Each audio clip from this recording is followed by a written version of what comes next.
Welcome to the REINS Spotlight Series, where we highlight the work and career of the nation's top infrastructure leaders. Our guest today is Chris Flagg. Mr. Flagg is an award-winning landscape architect and designer with experience in projects in campus and community master planning. Mr. Flagg continues to give back to the community through multiple organizations and has been appointed to several advisory councils, commissions, and executive boards. He's been influential in the state of Florida for his design concepts as one of the foremost visionaries in the field of architecture and planning.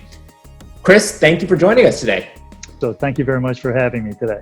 It's an honor. So Chris, you graduated from LSU with a degree in landscape architecture. Yes. Yet now you've become a leading force in planning and architectural design in general. How did you go about becoming a leader in multiple aspects and as opposed to just like focusing just on landscape architecture?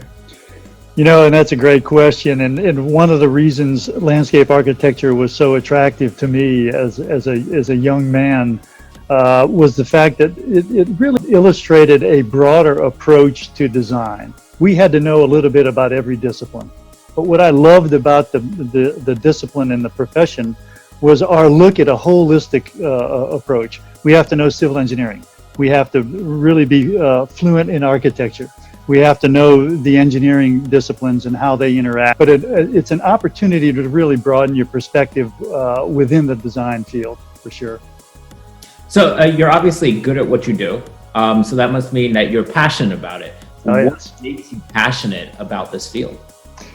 And I was 17 years old my first year in college, so I was relatively young, and I loved design. I loved creativity and innovation. And when I looked at all of the disciplines, and I looked at many, I looked at landscape architecture, and it was a world of fine art, it was a world of science, it was a world of technical detailing, but yet it was a world of vision. I wanted to be on the front end. I wanted to tell architects where to place their buildings. I wanted to deal with transportation engineers to where we understand the connectivity between architecture, the site, the transportation elements, the utility elements, all of you begin to really understand the dynamics of great design. And would I do it over again? Absolutely. Now, as we've mentioned, you've been appointed to many Florida committees and councils, including mayoral appointments. Now, a lot of people may just see your success and accolades and may think, you've been very lucky, and they may discount the hard work it took to get to where you are. Can you tell us a little bit about, the aspiring landscape architects and, young professionals about some of the challenges you experienced along the way and how you overcame them? The challenge is being relevant. And you have to build a layer of confidence in order to expand your relevance. We've had to trumpet our relevance and our knowledge of the process and understanding of art form, understanding of certainly not only the aesthetic, but the function as well. How do you combine the two to ensure that you have a quality solution? The biggest challenge is illustrating the fact that we can design with the best of them. We need to be in the front end of any design problem. And we can lead multidiscipline teams because, we know a little bit about all of what you do. And we need to ensure that becomes trumpeted in the education system, in school. We have to ensure that the confidence is there. We have to build and really introduce students and young professionals to the world of being confident about being a leader. It's getting involved.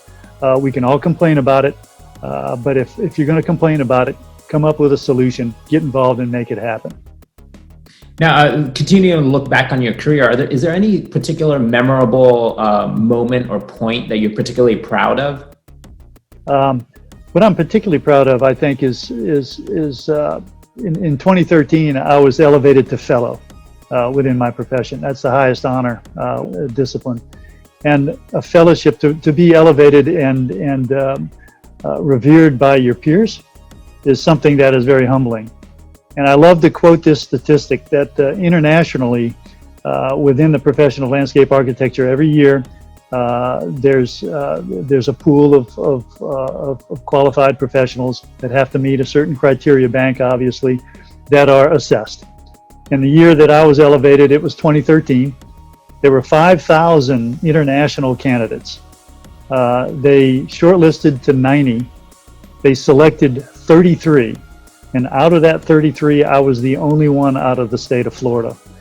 But what an honor that was. And to be honored in a way to where they look at your entire professional body of work was definitely my professional highlight. It was one that you have that honor.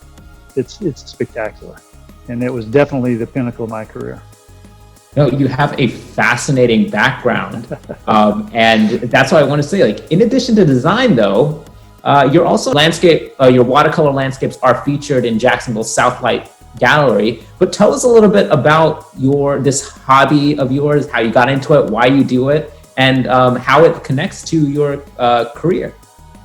You know, it's a fantastic connection, actually, and thank you for that, Seth. It's part of landscape architecture is the ability to sell an idea. With any design profession, you have to sell your idea. But when you look at a condition and have the opportunity to illustrate an idea, that's a very difficult thing to do. And I had the distinct opportunity to be in the time to where hand graphics was a definite strength. I became attached to watercolor because of its spontaneity. Wow, that's the idea. That's what I was looking for. My graphic background and my innate artist has emerged through the years. I've been somewhat successful in selling my work. I love it. It's a passion. I want to drill down a little bit into your views of design, the industry, etc. So, in your opinion, what is the most complex or difficult part of the design process? The difficulty sometimes gets to where do you turn it off? Where do you stay within that box? I always say that you're most creative if you can be creative within it. They all say, hey, but the opportunity to look at that as a challenge, whether it's a financial challenge, whether it's a site challenge, whether it's a constraints physically onto a site or a particular area. But if you can design within those parameters, that's the challenge. That's the challenge. It works within the parameters. You're still creative. You're still innovative. You're still thinking. That's interesting you say that. I feel that we've been conditioned to do more. Yet you're saying actually don't overdo it, don't overthink it, know when to stop. Exactly. And work. To our younger viewers, whether they may also be 17-year-olds just getting into college, or maybe young professionals working in landscape architecture, what advice would you give to aspiring landscape architects, aspiring designers, or people just starting out in the field? Always think of yourself as a leader, regardless of where you are on a team. Think of yourself as a leader. Think of yourself as a relevant voice in the process. Don't be relegated to the caboose. I've mentored, had the opportunity to mentor many young professionals throughout my years, and my exuberance for what this profession can bring as a leadership role is one that I've got 60 people that report directly to me. I'm a principal here at Haskell. I'm a group operations principal. I have 60 people that report to me. Not one is a landscape architect. Always strive for the top box in an org chart. As our viewers may know, you are a REINS expert, in that you are an expert on the REINS app, where you mentor and answer questions to either aspiring professionals or people in other infrastructure fields, such as architecture, engineering, construction, and planning. I'm interested in hearing, do you find that kind of cross-discipline work challenging? It's challenging daily, but the ability to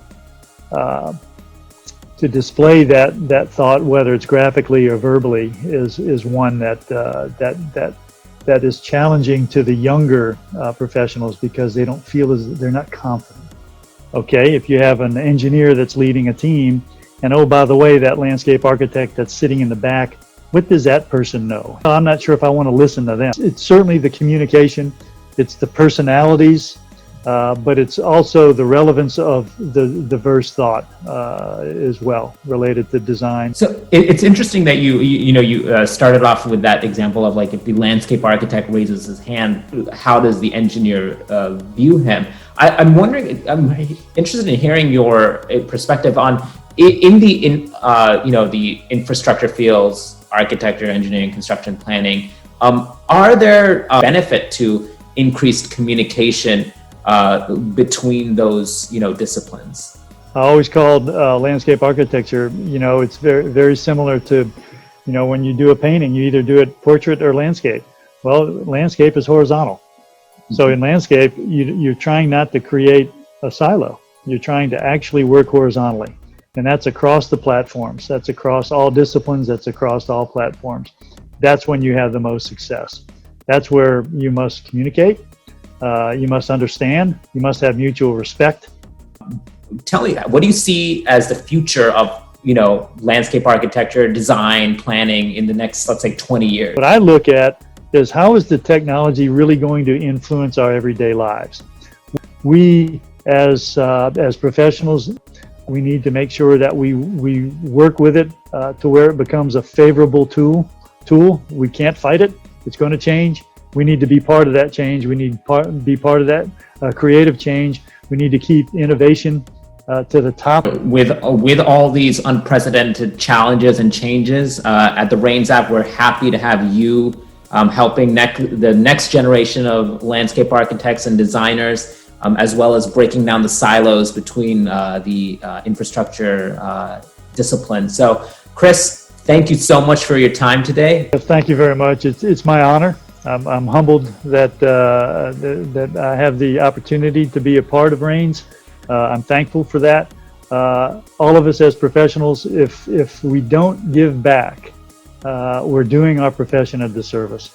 So the opportunity to give back, to help mentor, and hopefully to help educate, wonderful platform. And I thank you all for giving me that opportunity as well.